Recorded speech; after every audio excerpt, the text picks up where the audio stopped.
सभी को प्रणाम। गीता सत्संग में आप सभी का स्वागत, जहां हम भगवत गीता के 7वें अध्याय को राणा सर से जानने का प्रयास कर रहे हैं। पिछले श्लोक में हमने पढ़ा कि हम लोग बहुत भाग्यशाली हैं, क्योंकि बहुत लोगों में से कुछ ही लोग इस मार्ग पर चलते हैं और उनमें से भी बहुत कम हैं जो इस पर हमेशा बने रहते हैं या जो अपने गंतव्य तक पहुंच पाते हैं। आज हम अगले श्लोक की ओर बढ़ेंगे। सर को प्रणाम और निवेदन कि आज के श्लोक की शुरुआत करें, आज के सेशन की शुरुआत करें। ओम वसुदेव सुतं देवं कंस चाणूरमर्दनम देवकी परमानंदम कृष्णं वंदे जगद्गुरुम। सभी को बहुत बहुत प्रणाम। हम गीता जी के 7वें अध्याय पर चर्चा कर रहे हैं और कल हमने श्लोक लिया था 7.4, फोर्थ श्लोक ऑफ दिस चैप्टर।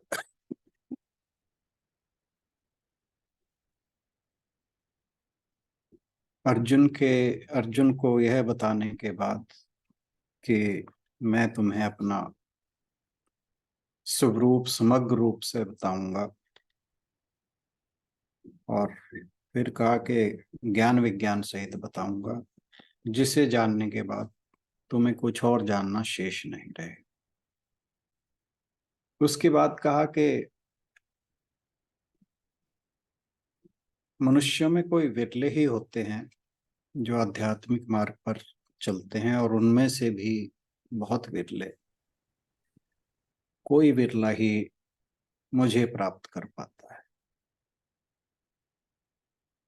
तो ये कहने के बाद भगवान जी ने अपने स्वरूप के बारे में बताना शुरू कर दिया है। चौथे श्लोक में उन्होंने बताया कि 8 तत्वों वाली मेरी अष्टधा प्रकृति है, और वो हमने जो 8 बताए थे उन्होंने, वो थे आकाश, वायु, अग्नि, जल, पृथ्वी, मन, बुद्धि, अहंकार। कहा कि मेरी जो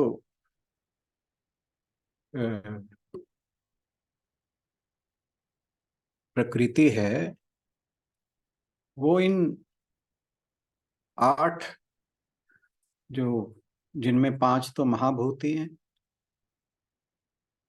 तो पंच महाभूत, मन, बुद्धि, अहंकार, और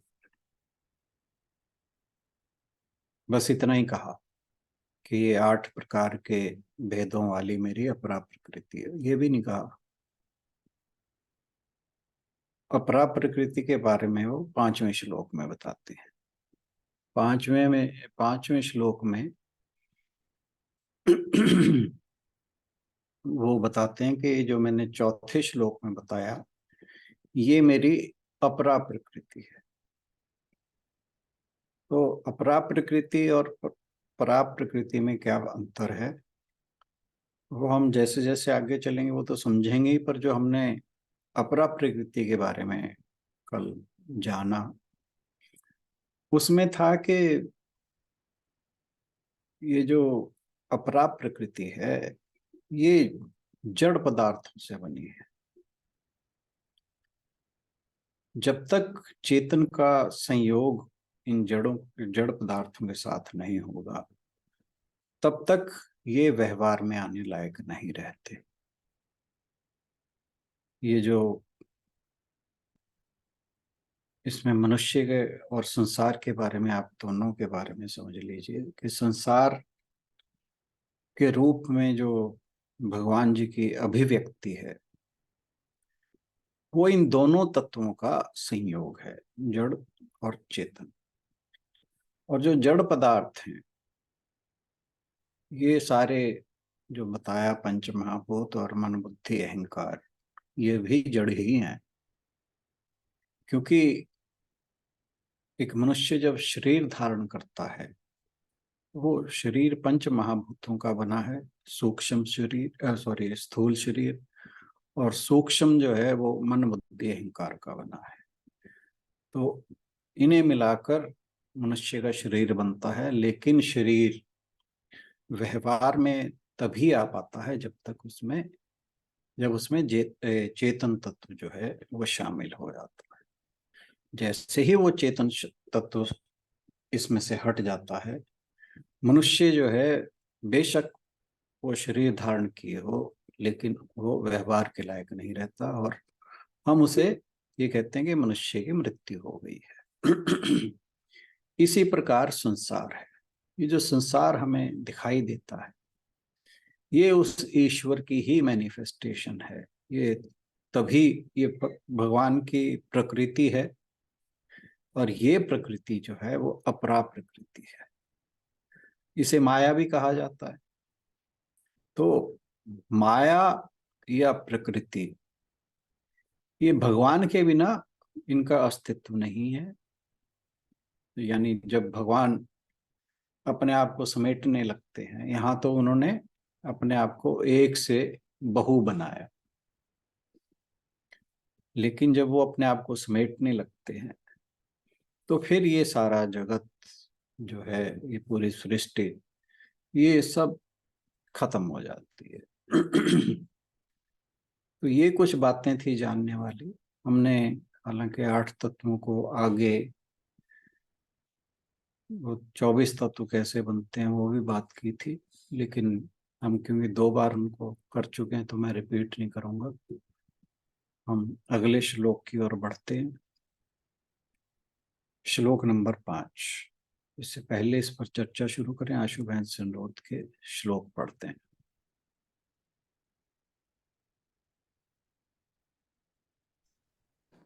जी सर। अपरेयमितस्त्वन्यां प्रकृतिं विधि मे परां जीवभूतां महाबाहो ययेदं धारयते जगत्। यह 8 प्रकार के भेद वाली तो अपरा अर्थात मेरी जड़ प्रकृति है, और हे महाबाहो, इससे दूसरी को जिससे यह संपूर्ण जगत धारण किया जाता है, मेरी जीव रूपा परा अर्थात चेतन प्रकृति जान। तो यहाँ भगवान जी ने बताया, ये कहा कि यह अपरा प्रकृति है। एक्चुअली यहाँ पे वो रेफरेंस जो है, वो श्लोक 4 में जो मेंशन्ड उनकी प्रकृति की बात की थी, वो कहा कि यह अपरा प्रकृति है। और यहाँ फिर वो आगे कह रहे हैं कि जो मेरी परा प्रकृति है, जीव रूपी कहा उसे, वो इस अपरा प्रकृति से भिन्न है। और वो परा प्रकृति जो है, वही इस जगत को धारण करती है। तो हमने इसको जो अभी बात कर रहे थे, जो अपरा प्रकृति है वो जड़ पदार्थ उसके अंदर है, और जो परा प्रकृति है उसमें चेतन है।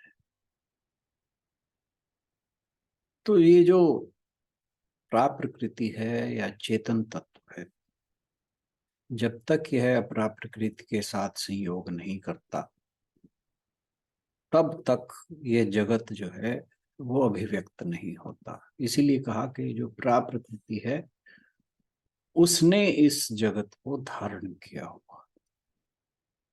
तो जैसे ही ये भगवान जी की परा प्रकृति भगवान समेट लेते हैं, वैसे ही ये जगत जो है वो धराशायी हो जाता है। अपरा प्रकृति जो है वो त्रिगुणात्मक है। उसमें सत्व रजस तम, ये तीनों प्रकृति के गुण हैं। और कहा कि ये जो भगवान विष्णु की योग निद्रा है, उसे ही ये अपरा प्रकृति कहते हैं। ये सभी जो भूत प्राणी हैं इस जगत के अंदर, तो ये जो त्रिगुणात्मक प्रकृति है, ये विष्णु माया के यानी भगवान जी की माया के रूप में निवास करती है। और ये जो अपरा प्रकृति है, इसकी दो शक्तियां हैं, एक आवरण शक्ति और एक विक्षेप शक्ति। तो ये आवरण शक्ति और विक्षेप शक्ति ये क्या है? आवरण शक्ति तो वो है कि जो सत्य को ढक लेती है, और विक्षेप शक्ति क्या है? जो सत्य को कुछ और दिखा देती है। एग्जाम्पल हम लेते हैं कि अगर हम अंधेरे में कहीं जा रहे हैं और रास्ते में रस्सी नजर आ जाए और उसको सांप समझ लें, तो एक तो बात ये हुई कि यह रस्सी है, इसका ज्ञान ना होना, मतलब पहली तो बात यह कि रस्सी पड़ी है और हमने उसे सांप समझ लिया। इसका मतलब क्या हुआ कि हमें ये पता ही नहीं था कि ये रस्सी है। तो यह जो अज्ञान है, ये आवरण शक्ति है कि हमें अज्ञान का आवरण है उसके ऊपर। जो सत्य चीज है, सत्य यहाँ पे क्या है? रस्सी। उसे हम रस्सी नहीं समझकर सांप समझ लेते हैं, तो वो अज्ञान का आवरण हो गया हमारे लिए। और ये जो अज्ञान का आवरण है, ये रस्सी का जो वास्तविकता है उसे छुपा देता है। अब एक तो गलती ये होगी, दूसरी गलती क्या होगी कि हमने उसे गलती से सांप समझ लिया, यानी हमारे अंदर सांप का भ्रम उत्पन्न कर दिया उसने। वहां सांप था तो नहीं, लेकिन जो ये अपरा प्रकृति की विक्षेप शक्ति है, इसने रस्सी में सर्प का भ्रम हमारे अंदर पैदा कर दिया। तो जो अज्ञान है उसके कारण तो आवरण आ गया। तो रस्सी को हमने समझा नहीं, उसका हमें ज्ञान नहीं था कि ये रस्सी है, तो ये तो आवरण हो गया ज्ञान का। लेकिन असली गलती वहां होती है कि जब हम उस, पहली तो बात उस रस्सी का स्वरूप नहीं पहचाना, दूसरी बात यह है कि हमने उसमें सर्प पैदा कर दिया, सर्प का भ्रम पैदा कर दिया। तो ये जो है, ये प्रक्षेपण है, ये विक्षेप है। तो कि जो अज्ञान है वो रस्सी को सर्प के रूप में हमारे ऊपर आरोपित कर रहा है या विक्षेपित कर रहा है, ना प्रक्षेपित कर रहा है। जो माया है, अब इसी से थोड़ा सा आगे समझने की इजी हो जाएगा कि जो माया है वो ब्रह्म के स्वरूप को ना केवल छिपाती है, बल्कि ब्रह्म को शरीर मन जगत के रूप में प्रक्षेपित भी करती है। अब उससे कंपैरिजन करो तो आपको क्लियर हो जाएगा कि जो अज्ञान है वो तो क्या है कि हमें जो ब्रह्म का स्वरूप है वो दिखाई नहीं दे रहा। अब लेकिन उस स्वरूप को हम, ये जो मन बुद्धि अहंकार शरीर आती है, ये मन शरीर और जगत, जगत भी ऐसे ही है। वो जगत हमें, या तो हमें शरीर मन बुद्धि अहंकार के कारण वो शरीर दिखाई दे रहा है क्योंकि हम ब्रह्म को नहीं जानते। उसकी जगह हमारे अंदर भ्रम ये है कि ये शरीर मन बुद्धि अहंकार मैं हूं। तो ये विक्षेपण हो गया, नहीं विक्षेपण नहीं, प्रक्षेपण हो गया। और इसी तरह संसार या जगत, ठीक है, ब्रह्म का हमें ज्ञान नहीं है, लेकिन ब्रह्म को हम जगत समझ लेते हैं। बस यहाँ पे ये गड़बड़ है। तो ये जो प्रकृति है, इसको निम्न प्रकृति कहा, कि निचली प्रकृति है। लेकिन इससे अलग जो ऊंची प्रकृति है भगवान की, वो है प्राप्रकृति, वो चेतन, जिसके द्वारा ये जो ब्रह्मांड है वो हमें अभिव्यक्त हुआ दिखता है। आई होप कि आप ये चीजों को समझ रहे होंगे। अगर कहीं समस्या आएगी तो आप बीच में बोल सर सकते हैं। ये सर ये लास्ट वाला पार्ट आप प्लीज एक बार फिर से बता दो। वो जहां से आपने बताया ना कि आवरण और विक्षेप, हाँ हाँ हाँ, हाँ वहां से आप प्लीज एक बार फिर से रिपीट ठीक करें। है। तो आवरण क्या है कि ढकना, ठीक है। विक्षेप मतलब कुछ का कुछ समझना। पहले तो ये दो वर्ड क्लियर होने चाहिए, ठीक है। तो अगर कोई व्यक्ति अंधेरे में जा रहा है और वहां जो रस्सी पड़ी है उसे रस्सी ना समझकर वो सांप समझ ले, तो पहली तो बात यह है कि उसे रस्सी का अज्ञान है, उसे पता ही नहीं कि ये रस्सी है। तो ये तो हो गया आवरण, अज्ञान का आवरण, ठीक है। ये हम पहले भी बात करते हैं अज्ञान के आवरण वगैरह की। तो कि जो ब्रह्म है वो इसलिए दिखाई नहीं देता कि उस पे अज्ञान का आवरण चढ़ा हुआ है। तो ये तो बात वो होगी। अब यहाँ समस्या क्या आ रही है साथ में, कि हमें ये तो पता ही नहीं कि रस्सी है ये, लेकिन साथ में ये और हो गया कि हमने उस रस्सी को सर्प समझ लिया, सांप समझ लिया। तो अब जो सांप है वो प्रक्षेपण हो गया उसका, ठीक है ना, कि हमें वो चीज दिखाई दे रही है जो है नहीं। तो ये विक्षेप शक्ति हो गई। तो यानी कुछ का कुछ दिखाना। तो ऐसे ही ये जो कुछ के कुछ में, जैसे हम अपने शरीर मन बुद्धि को ही ये समझते हैं कि मैं हूं, ये आवरण या ज्ञान हो गया। नहीं, ब्रह्म का जो तत्व है उसे ना समझना ज्ञान हो गया। लेकिन ये समझना कि मैं ब्रह्म ना हो करके यह शरीर हूं मन बुद्धि अहंकार के साथ, तो यह जो है ये विक्षेप हो गया या प्रक्षेपण हो गया। उस गलती का प्रक्षेपण इस रूप में हो रहा है। ऐसे ही वही प्रक्षेपण संसार के रूप में हो रहा है। तो जो भगवान जी की ये अपरा प्रकृति है या माया है, वो ब्रह्म के रूप को छिपाती है, यह अज्ञान है। लेकिन वो जो हमारा शरीर मन जगत आदि है उसके रूप में प्रक्षेपित भी करती है, जो माया या अपरा प्रकृति है। अब बताइए क्लियर हुआ कि नहीं? हाँ जी सर, हो गया हो गया। ठीक है। तो इस प्रकृति को निचली प्रकृति कहा जाता है भगवान की, और जो उच्च प्रकृति है उसे कहा जाता है पराशक्ति। हाँ, तो परा प्रकृति।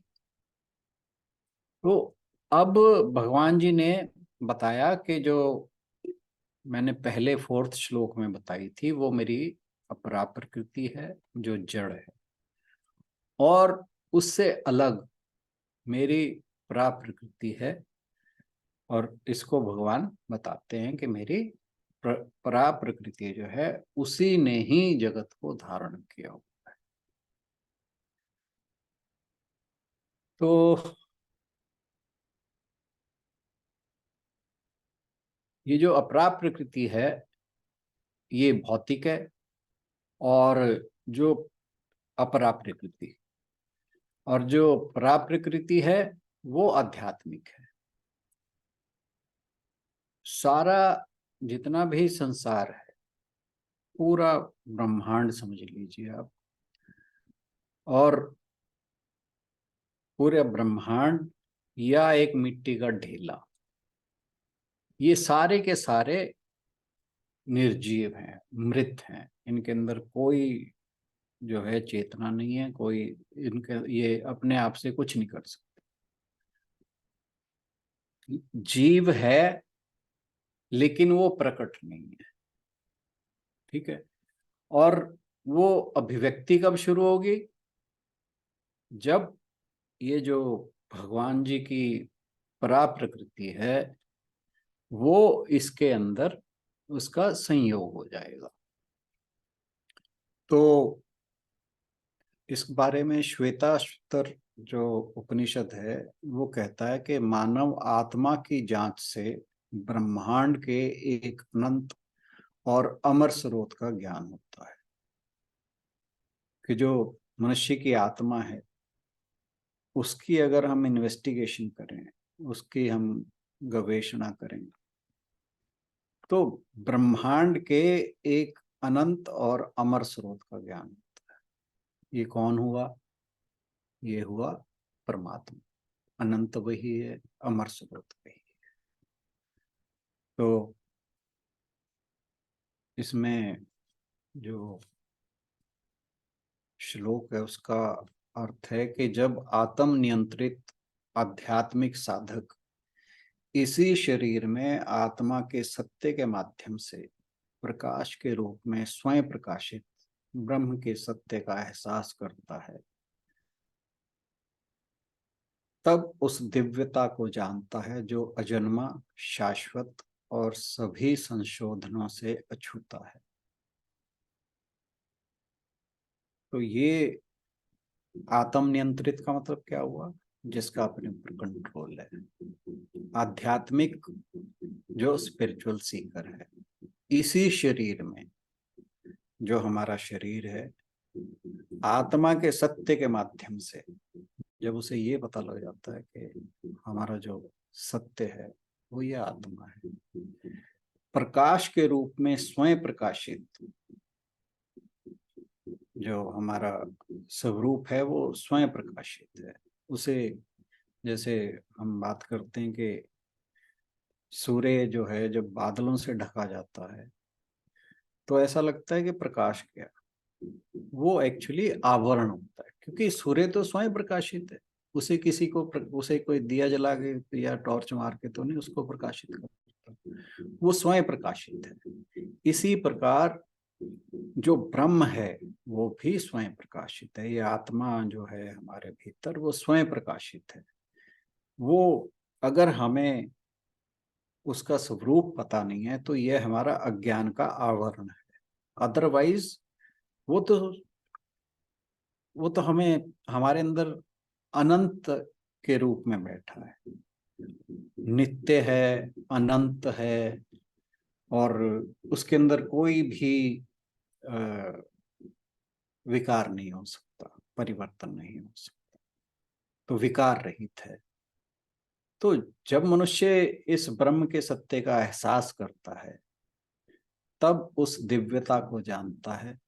वो दिव्यता कौन है? ईश्वर, जो अजन्मा है, शाश्वत है और सभी संशोधनों से अछूता है। सभी संशोधनों से अछूता का मतलब कि उसमें कोई परिवर्तन नहीं हो सकता, वो विकार रहित है।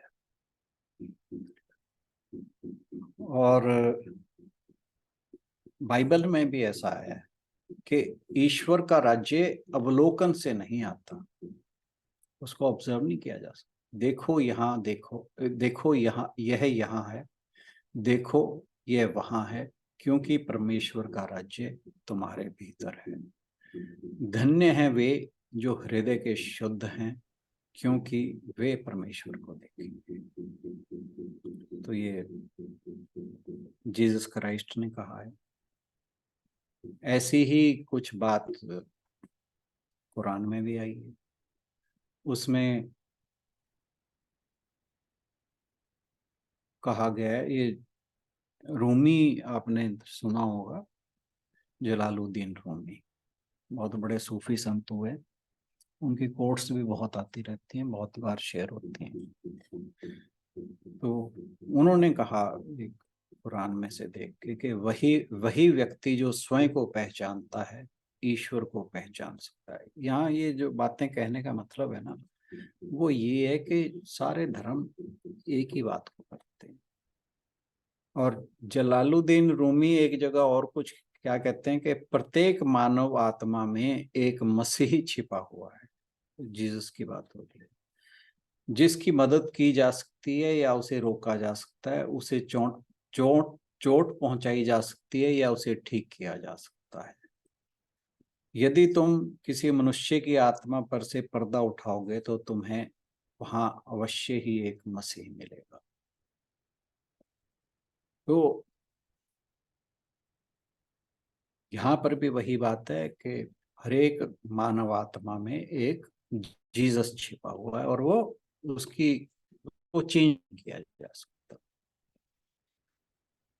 तो ये जो पराप प्रकृति है ये चेतन रूप है, जिसके कारण शरीर, मन, बुद्धि सब अपने अपने काम करते हैं।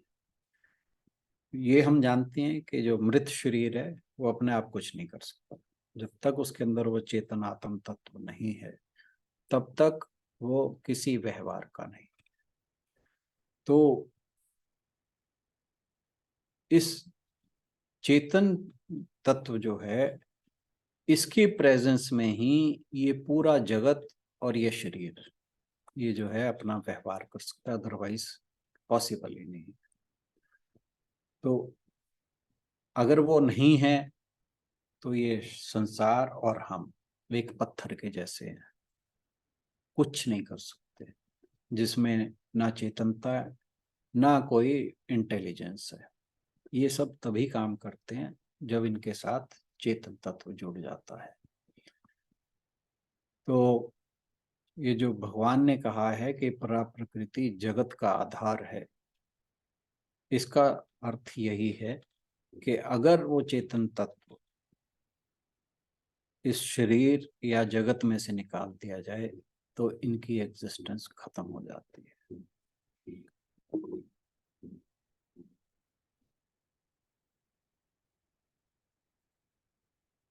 अब ये जो अपरा प्रकृति या माया जो है, ये ना तो भगवान से अलग है, क्योंकि ये भी उनकी ही प्रकृति है, और ना ही उनके साथ मिली हुई है।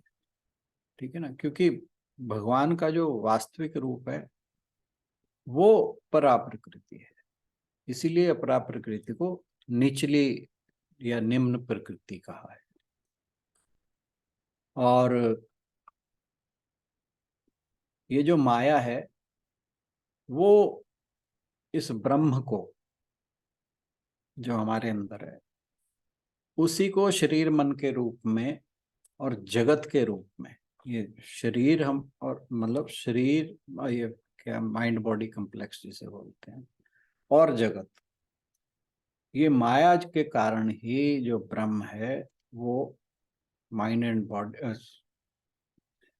हाँ mind and body and this world या कॉस्मोस, उसके रूप में वो प्रकट होता है या अभिव्यक्त होता है।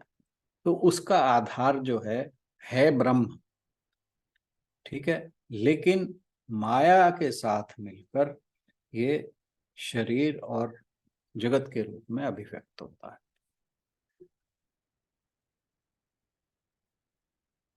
जो प्राप्रकृति है वो अनादि अनंत, मन बुद्धि वाणी से परे, कालातीत, काल से परे, यानी टाइम से, उसके ऊपर टाइम का कोई असर नहीं है, जगह का कोई असर नहीं है। तो और लिंग भेद से रहित है, ना वो स्त्री है ना पुरुष है ना नपुंसक है, और इसकी कोई लिंग या जाति भी नहीं है। जो परम ब्रह्म है उसमें और परा प्रकृति में, उनमें दोनों में कोई अंतर नहीं है, वो एक ही है। और जो परब्रह्म और परा प्रकृति हैं ये निराकार, निर्विकार, निर्गुण, गुणातीत, अभेद, कालातीत और अद्वैत हैं। तो ये जो कारण शरीर स्थूल और सूक्ष्म शरीरों का कारण है हमारा, ये हमने पहले भी बात की है 15 चैप्टर के अंदर, कि हमारे दो शरीर हैं, एक सूक्ष्म और एक स्थूल। और उन दोनों की एग्जिस्टेंस का कारण जो है वो प्रकृति है, ये भी हमने बात की है, उसे ही कारण शरीर बोलते हैं। तो जो ब्रह्म है या आत्मा है या परमात्मा है वही सत्य है, बाकी सब कुछ मिथ्या है। ब्रह्म सत्यम जगत मिथ्या। तो ये जो हमारा अज्ञान का आवरण है उसी के कारण हम उस ब्रह्म का अनुभव नहीं कर पाते, हम अपने स्वरूप को नहीं जान पाते। इसी का नाम अविद्या है। और ये जो अविद्या है इसी को ही कारण शरीर कहते हैं और यही माया है। यहाँ पे कंफ्यूज होने की जरूरत नहीं कि अविद्या कारण शरीर है तो वो माया और या जो प्रकृति है वो कैसे कारण शरीर हुआ है। ठीक है, तो ये अविद्या और माया एक ही बात है और इन्हीं के कारण ही कारण शरीर है।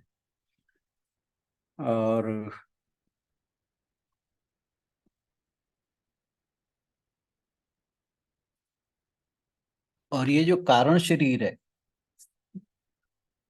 यही या तो बंधन में होता है, यही हमारी मुक्ति का कारण है।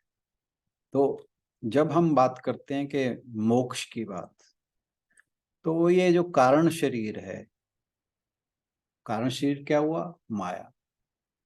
ठीक है ना, अविद्या, अज्ञान। तो इस अज्ञान से जब हम परे हो जाते हैं तो फिर जो है हम मुक्त हो जाते हैं।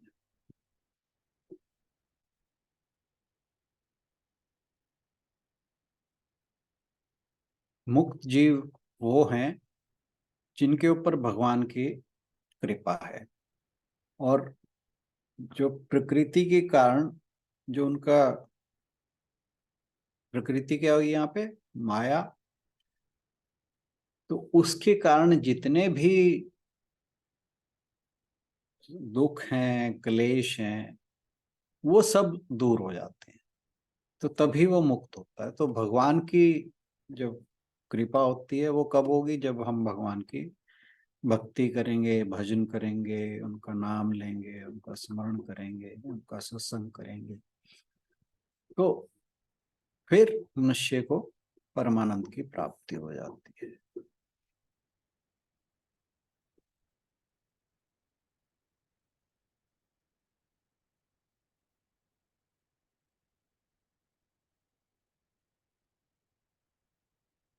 अपने इस कारण शरीर की प्रवृत्ति को जो जानता है और अपने को पहचान लेता है, इसी को पहचानना और इसी को मुक्त करना जीवन का परम लक्ष्य है।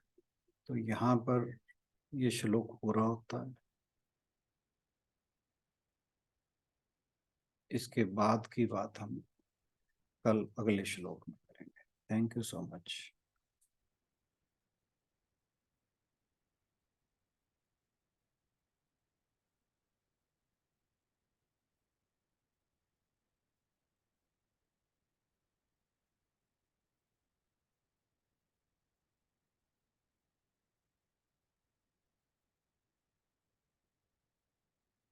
किसी को कोई संशय हो तो जरूर, या कुछ और कहना चाहें तो जरूर कहें।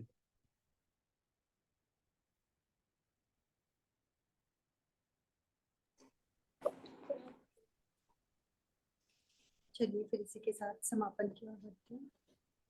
ओम पूर्णमदः पूर्णमिदं पूर्णमुदच्यते पूर्णस्य पूर्णमादाय पूर्णमेवावशिष्यते। ओम शांति शांति शांति। हरिओम। सभी को बहुत बहुत प्रणाम और आज के गीता जी के सत्संग में आने के लिए बहुत बहुत धन्यवाद। Thank you everyone. सभी की ओर से राणा सर का भी बहुत बहुत धन्यवाद। कल मिलते हैं अगले श्लोक के साथ। Thank you everyone. कल का मेरा कंफर्म नहीं है मैं ज्वाइन कर पाऊंगा कि नहीं।